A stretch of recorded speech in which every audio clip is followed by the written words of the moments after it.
Ja, vi pratade om att adjektiv böjs också beroende på om det står ihop med ett substantiv som är i plural.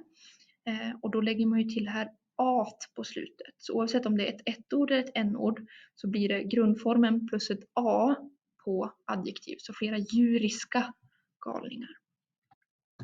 Om det då står skrivet ihop med ett substantiv i bestämd form så får du också samma a som om det hade varit plural.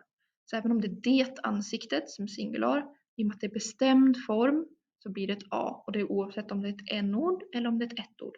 Alltid när det är i bestämd form så har vi det at. Och sist men inte minst, efter ägande, så efter ett possessivt pronomen så blir det också det här at. Så det är mitt djuriska hår till exempel.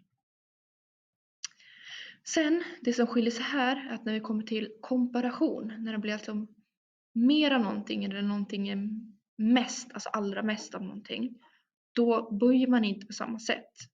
Här skriver man nämligen alltid mer eller mest framför orden. Så det är, och grundregeln är att långa adjektiv böjs med mer eller mest. Istället för att man skulle säga att om man säger att någon är söt, hon är söt, då är det ju sötare, sötast. Men med alla adjektiv, oavsett hur långa de är, om de slutar på isk så börjar man alltid med mer eller mest. Till exempel här. Vi har då positiv, då är det djurisk och bestialisk. Och då blir det mer djurisk och mer bestialisk komparativ. Och superativ blir det mest djurisk och mest bestialisk.